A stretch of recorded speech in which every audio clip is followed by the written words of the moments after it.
Standing in stark contrast to the modern city of Cairo is the Giza Plateau. Its vast funerary complex would include both the pyramids of the pharaohs Khufu and his son Khafre. They were colossal monuments to the power of their builders, but they were also signposts to the end of an era. After nearly 200 years of building larger and larger pyramids, the last pharaoh to build at Giza would only manage to complete one that was scarcely one-third the size of its neighbors. One question continues to confound scholars, and that is, why?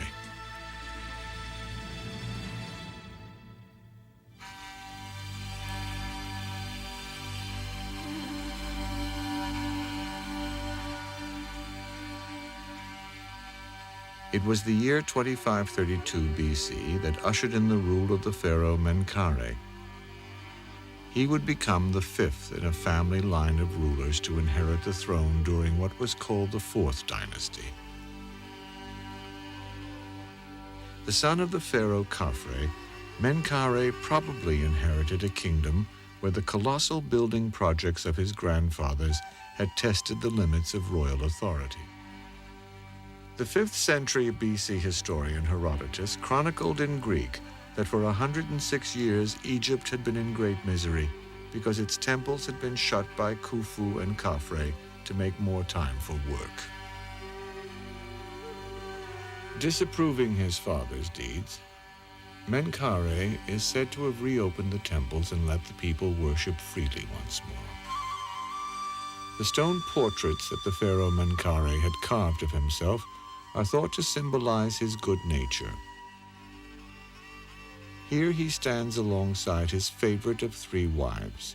She is Camera Nebte. In an unusual display of humanity and compassion, she reaches out to hold him while her left hand rests comfortably on his arm. According to legend, Menkaure's benevolent rule was an affront to the gods. They had decreed that Egypt should be oppressed for 150 years, and the 2 kings before him knew this, but not he. He was a good king, and he upset the gods because he was going against their prophecy. So they therefore said, in their revenge, if you like, right, we will just allow you to live for 6 years, and then we shall revert to the mayhem of the previous reigns. Well, Menkaure wasn't happy with this, and he decided that he would endeavour to cheat the gods. And the legends tell us that he called for the candles to be brought, and they were lit at night, so he lived night and day. In this way, Menkaure reasoned he could rule twice as long each day and double his time from 6 years to 12 as the benign pharaoh of Egypt. The pharaoh Menkaure would in fact rule by candlelight for 28 years, until 2505 BC. He would build a relatively small pyramid, even though he had plenty of time on the throne to build a larger one. Scholars are left to ponder his reasons for this. Was it economic strain, or was the power of the pharaoh in doubt? Menkaure's pyramid is the smallest of the 3 at Giza, and it is really hard to know why that's the case. His reign was not very long, but we know of pharaohs who had relatively short reigns who still built very large monuments. And I think the reason why there's this variation is not something spectacular like a weak pharaoh. I think that basically the scale was not so important as the monument itself. Others speculate it was the pharaoh's choice of building materials that led to his decision. We don't know why the Pyramid of Menkaure is the smallest of the 3 at Giza. It may have had to do with a desire to incorporate more hard-to-work stone. In other words, the lower part of his pyramid was certainly intended to be cased with granite, which is certainly harder to work and more difficult than limestone, which is the primary building material of all the rest of the pyramids. But there really is no answer to that question. There is no answer to the question of why Khufu's is the largest, or why Khafra's is precisely the size it is. What is recorded is that the pharaoh Menkare's rule brought the end of the Fourth Dynasty. It ushered in a period of change and a new line of pharaohs that started a new dynasty. In 2498 BC, the fifth dynasty in ancient Egypt began with the reign of the pharaoh Userkaf. Userkaf, whose name meant "his soul is powerful," was the great-grandson of the pharaoh Khufu and ensured his kingship by marrying the daughter of the earlier pharaoh, Menkare. Userkaf's time on the throne was brief, long enough for him to reject the tradition of his predecessors who were buried in pyramids at the Giza Plateau and build his pyramid back in Saqqara. Now badly deteriorated, it stands almost in the shadow of the step pyramid of Djoser.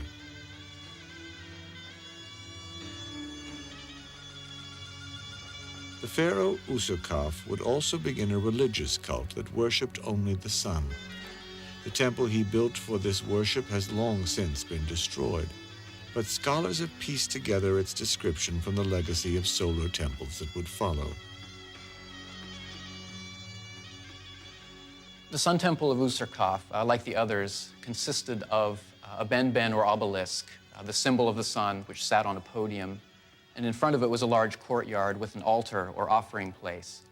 And they seem to have undertaken offerings to the sun at that site. And these sun temples may have also been very closely connected with expressing the direct association of the king and the sun god, because in the afterlife, the king became directly associated with the sun god. The fifth dynasty of Egyptian rulers would survive 150 years. Its final pharaoh was called Unas.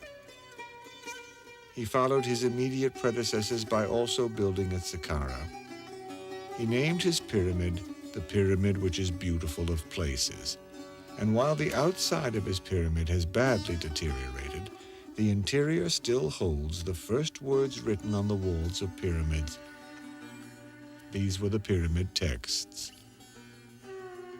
These hieroglyphs are a collection of spells designed to help the pharaoh Unas cross over into the afterlife.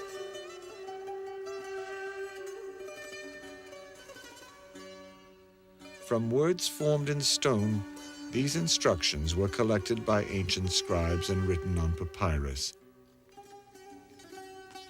Meticulously illustrated, these writings became known as the Egyptian Book of the Dead. One of the most prized works of ancient Egyptian culture, this guidebook to the afterlife would be read and recited by the Egyptians for 2,000 years. Hail Unas, his existence is for all eternity. Thy essence is in heaven, thy body on earth. The seat of the heart of Unas is among those who live upon this earth forever and ever and ever.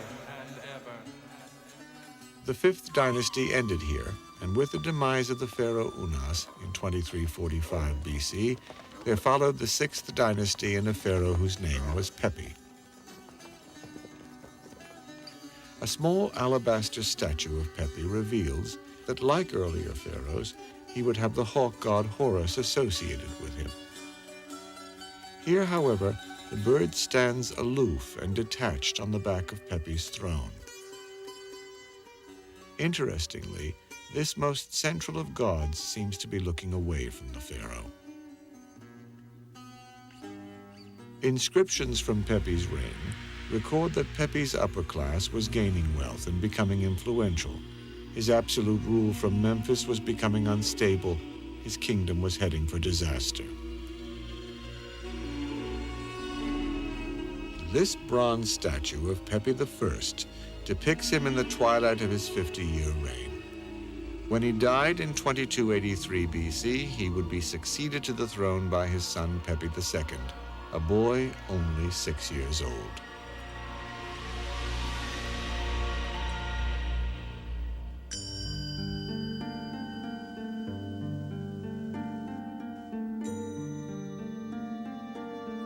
The new pharaoh was a boy named Pepi, after his father. At the age of 6, Pepi II was acknowledged as ruler of all of Egypt. But what practical leadership would a 6-year-old have to offer a growing country? There were a few examples of pharaohs who came to the throne very young, such as Pepi II, who was probably only about 6 years old when he came to the throne. And what a 6-year-old pharaoh did was he did what he was told. You can bet that even though he was considered to be divine in nature and theoretically holding the supreme political power, there would be a council of advisors who would actually run the kingdom until he came of sufficient age to be really regarded as a pharaoh. Still, the young pharaoh did wield influence. 2 years into his reign, during a trading expedition south to Aswan, word came back to the excitable 8-year-old King Pepi that a dancing pygmy had been captured to bring back to Egypt. Come northward at once to the court.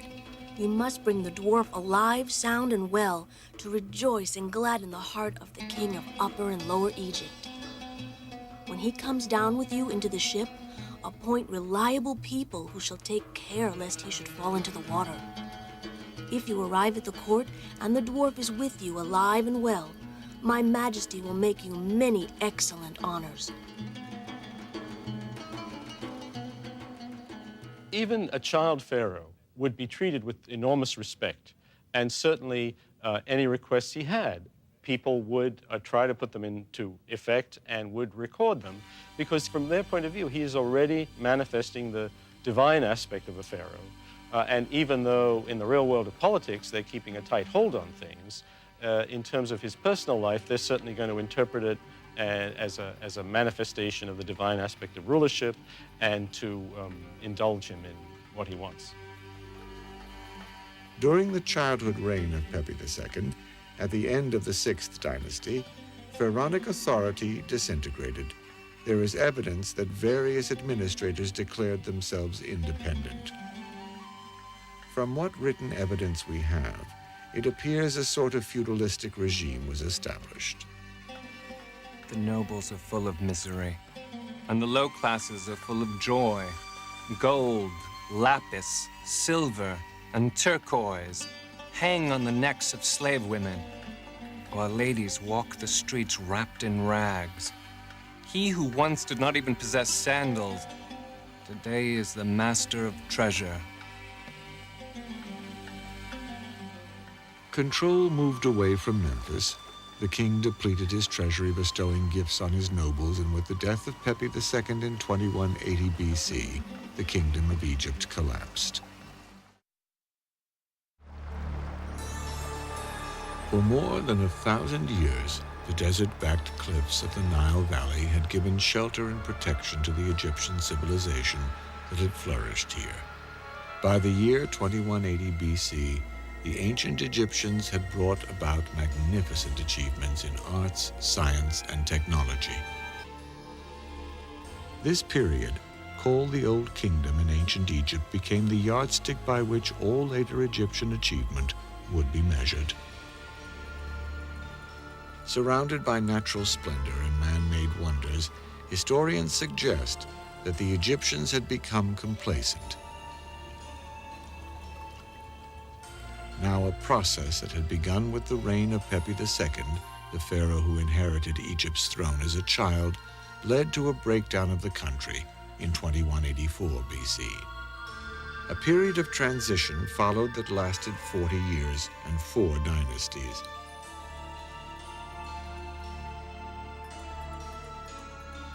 The precise reasons for this decline are unknown.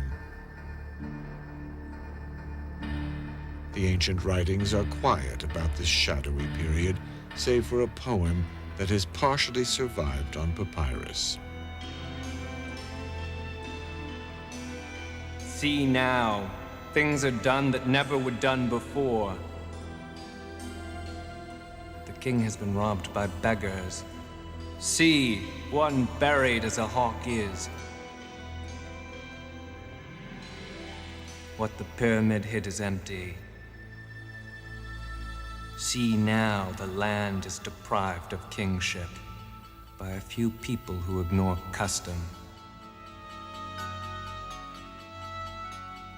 Records from the region of Heracleopolis show that a series of temporary kings ruled Lower Egypt from here, splitting the country into two lands again. Upper Egypt was controlled from the newly founded city of Thebes. The ancients described this period of instability as a time of 70 kings in 70 days. In fact, this period of chaos would last nearly 200 years.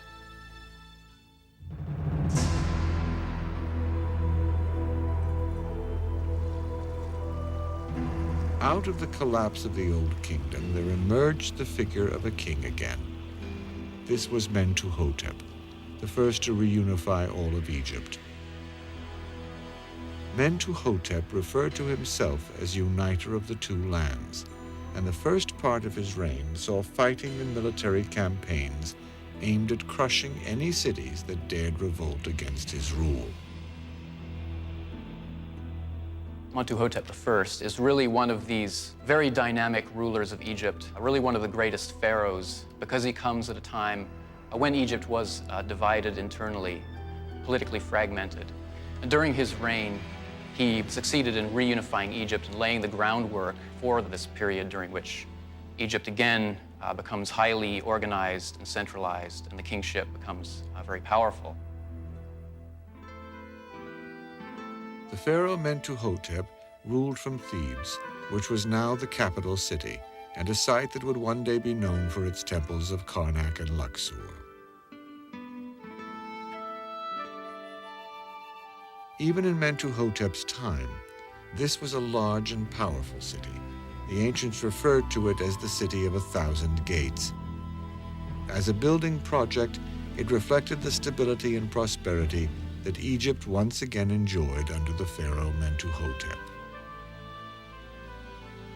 But Mentuhotep was not seen as a god-king like his predecessors had been during the time of the pyramids.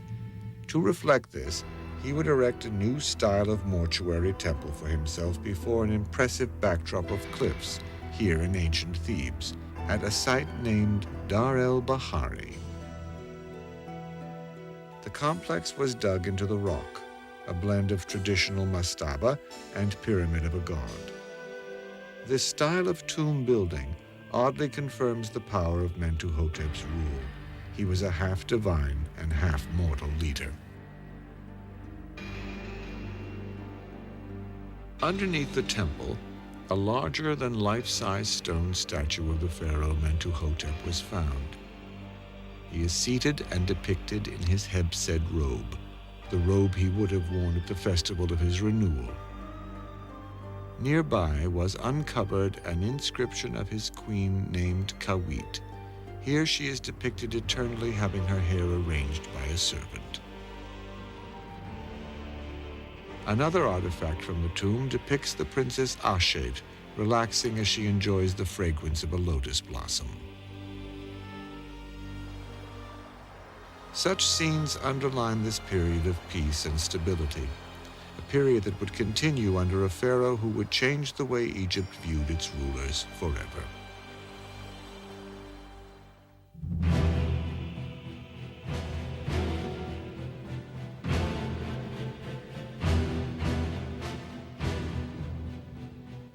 By the year 1878 BC, this brooding, careworn figure would ascend to the throne of ancient Egypt.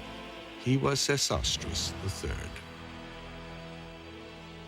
Sesostris III is really well known because of the large number of portrait statues which we have from him.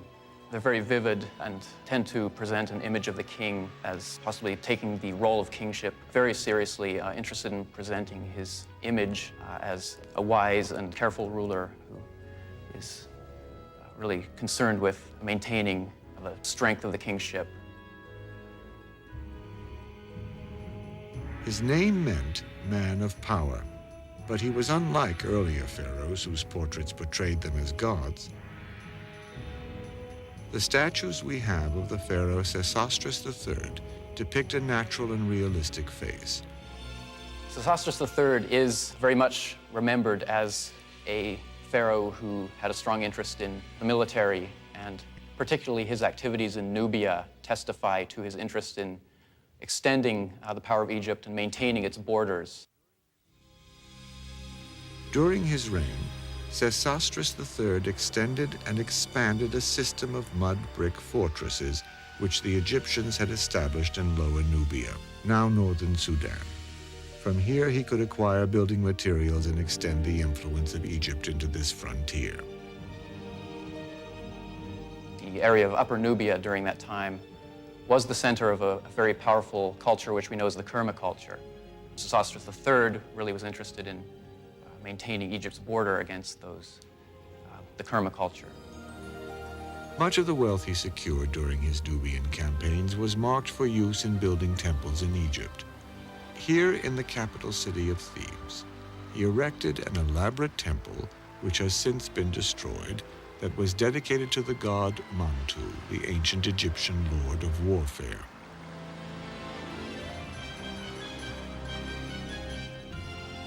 But such confidence in the gods and in the power of war were impermanent.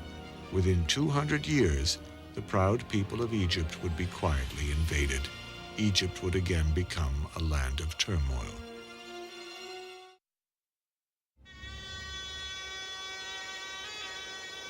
There are no monuments to celebrate their rule. No image of their faces has ever been found. Yet ancient writings attest to the fact that in 1663 BC, Egypt came under the control of foreign kings of Semitic origin. These pharaohs were called the Hyksos. We don't know the exact process by which the Hyksos took over the country. It appears at the moment that possibly it was partly by infiltrating into the delta and increasing their numbers. There may also have been an actual invasion component, although this is still somewhat debated. If it was invasion, the Hyksos swept across the land, bringing with them superior weaponry like the compound bow. They would also introduce the horse and the chariot to Egypt. The ancients called these horse-drawn vehicles the ships that sailed upon the desert.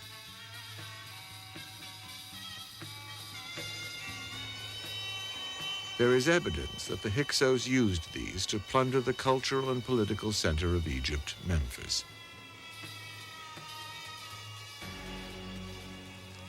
The result was the 16th dynasty, a dynasty of foreign rule for Egypt that lasted 108 years. They didn't like this. It caused a profound impact on the Egyptian psyche.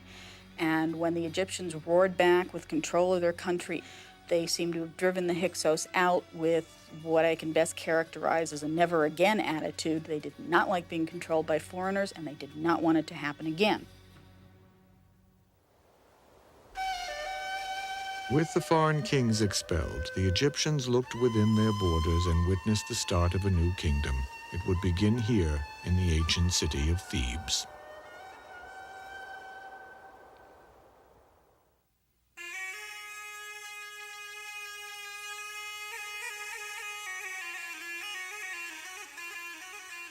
The pharaohs of the new kingdom were indeed godlike beings.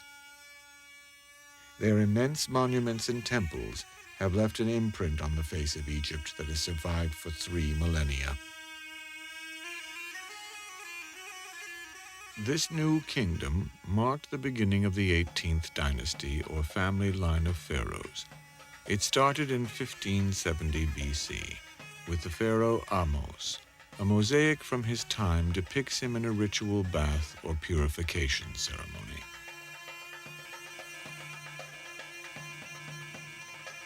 It is Ahmose who is credited with sealing Egypt's borders with Syria and Nubia to keep the country safe from invaders. Evidence of his military leadership is recorded on his ceremonial gold battle axe, which depicts him smiting his enemy. Although Ahmos's tomb was plundered for the treasures that would have been stored inside, his mummy has remained intact. This gives us the unique opportunity to look upon the face of the pharaoh who stood at the beginning of Egypt's new kingdom, the pharaoh Ahmos.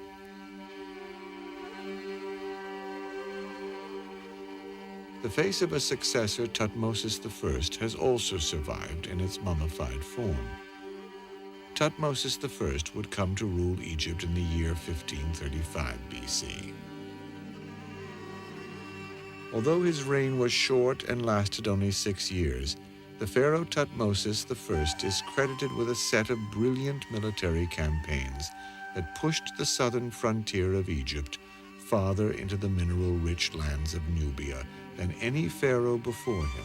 The name Thutmose meant born of the god of Thoth, a tribute to the Egyptian lord of the moon and wisdom. Before his death in 1518 BC, after a reign of only 6 years, Thutmose passed his royal name on to his son. He would be called Thutmose II.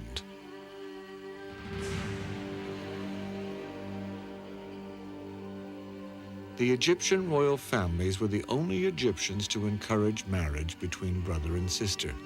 In this way, they kept their royal bloodline and their right to the throne safely within the family. For this reason, Thutmose II married his half-sister. She was called Hatshepsut, a name that meant foremost of noble ladies. Thutmose II and Hatshepsut would rule as king and queen for 14 years. As a pharaoh, he was only a shadow of the powerful man his father had been. The reign of Thutmose II was mostly uneventful. When he died at the age of 30, his death left a great problem for the royal family. The only eligible male heir he had fathered was a young boy not yet 12 years old. The boy's mother was a harem girl named Isis. The boy would be named Thutmose III. It was this individual, who was, of course, the nephew of Hatshepsut, who had the closest claim to the throne as the most immediate male heir of the deceased king.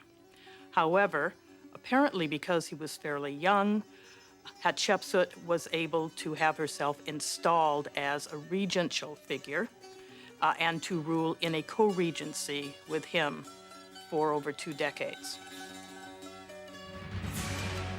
But after 2 years as co-regent with the boy Thutmose III, Queen Hatshepsut had herself crowned pharaoh.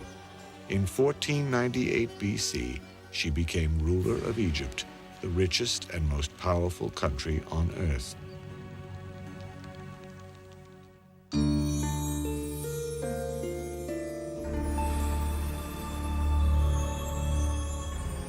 Nestled in the foothills below the cliffs of Dar el-Bahari, near ancient Thebes, stands a masterpiece. This is the mortuary temple of Queen Hatshepsut. She called it the garden of my father Amun, who was the most powerful god in Thebes. It was indeed an elegant garden. Trees and green shrubs once lined its graceful entrance ramps, and there is evidence that its colonnade and sanctuary shared the same adornment.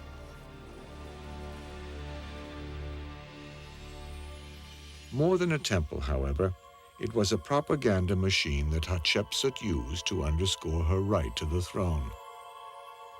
On its walls, she had inscribed scenes that depict her father, Thutmose I, who was long dead, installing her as king.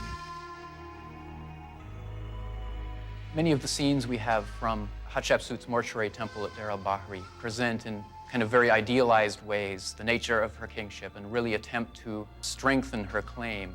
So this text that we have is not an historical document, but a document which was essentially fabricated by Hatshepsut in order to strengthen her claim to the kingship. At the temple of Karnak, she consolidated her power through worship with the priests of the temple of Amun. These were powerful priests because it was believed that the strength of the pharaoh emanated from this god. Although such ritual ceremonies were closed to women, as pharaoh, Hatshepsut could enter the inner domain of the god.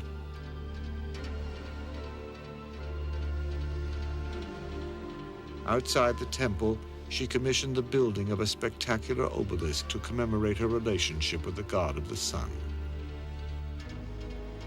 Although she was not noted as a military leader, Queen Hatshepsut is noted for her trading expeditions to a land called Punt, now modern Somalia.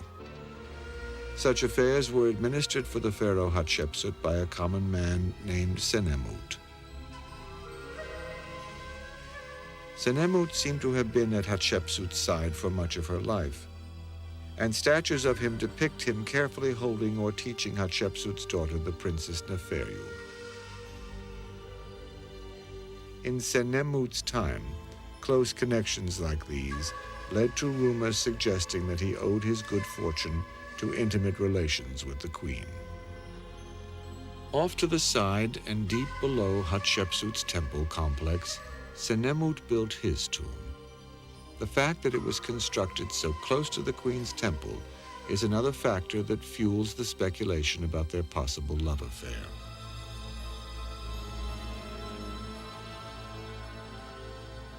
The pharaoh Hatshepsut died in 1483 BC, but any records of her demise seem to have been mysteriously destroyed. Some speculate that Thutmose III, the boy she had kept from the throne, had a hand in her death. What we do know is that he hated her. Now he would try to destroy her spirit.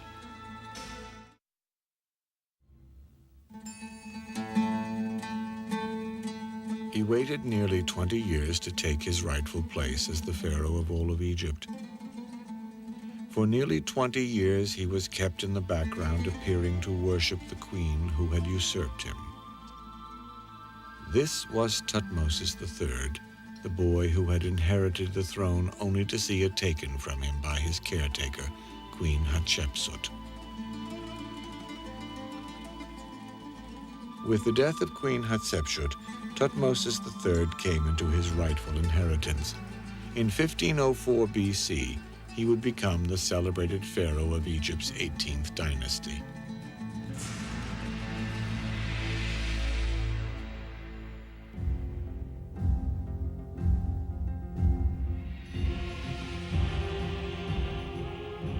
During the time that the young Thutmose had been kept in the background under the rule of Hatshepsut, he probably went through military training, and like other noblemen in his time, learned how to shoot a bow and arrow and how to handle a chariot in the desert terrain. By the second year of his reign, his military prowess became evident. Records from this time chronicle a period of 18 years, during which Thutmose III led a series of battles and campaigns along the coast of Syria. These won him great riches and has led historians to compare him to Napoleon. Thutmose is called the Napoleon of Egypt because he was one of the most successful military figures in the history of Egyptian kingship. He directed a whole series of major campaigns, many, many more than most pharaohs, in the Levant and in the Eastern Mediterranean, and he was directly involved in a great deal of those himself.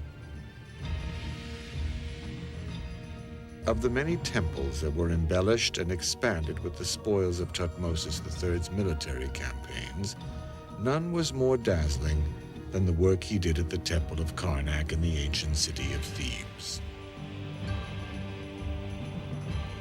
At the east end of the complex, Thutmose III would construct his festival temple. Unique in the design of Egyptian temples, its unusually shaped columns are thought to represent the poles of his military tent. The other walls and columns here were shaped and carved to represent the variety of animals and plants that the pharaoh brought back from his campaign in Syria. A prolific builder, Thutmose III was also a determined destroyer. Within 20 years of Queen Hatshepsut's death, he and an army of followers descended upon everything that bore her name or likeness, and destroyed it. Thutmose III, it seems, was furious that this woman had usurped his place on the throne, and now he would retaliate.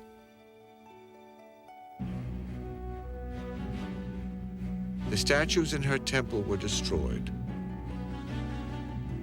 Some were beheaded, while others were simply smashed. Her face was chiseled out of wall reliefs anywhere they could be found. Records of her time on the throne were obliterated. Even statues of her chief officer and companion, Senenmut, were not above defacement. This was the ancient equivalent of a book burning. By eliminating her image and name, the pharaoh Thutmose III believed he could eliminate her memory and even eliminate her soul. During this period, the 18th dynasty pharaohs had never fully beheld one of the greatest monuments ever built by their culture. Now more than 1,000 years old, the Great Sphinx built at Giza had literally been covered by the sands of time. It was a new pharaoh, Thutmose IV, who would free the sand-obstructed Sphinx during his first year of reign in 1419 BC. His story is recorded on a giant tablet that still rests between the paws of this great desert beast. What we see here is a reproduction of the Great Sphinx tablet. The inscription on the tablet begins here in the upper right and gives the date when it was set up in the king's reign. And then it recounts an extraordinary event that took place in his life. Further down here, where the king went out one day in order to hunt ostriches and lions in the desert beyond the pyramids. And taking a break from his hunting out in the western desert, he decided to take a nap underneath the shadow of the head of the Sphinx. Napping in the shadow of the Sphinx, the king reported a vision in which the great beast spoke to him. Look at me, Thutmose, my son. I am your father in the horizon. I promise you a gift, earthly rule at the head of all the living. All the territory on which the eye of the sun rests will be yours. To you I turn my face and heart for protection, since I am sick in all my limbs. The sands of the holy place upon which I rest have covered me.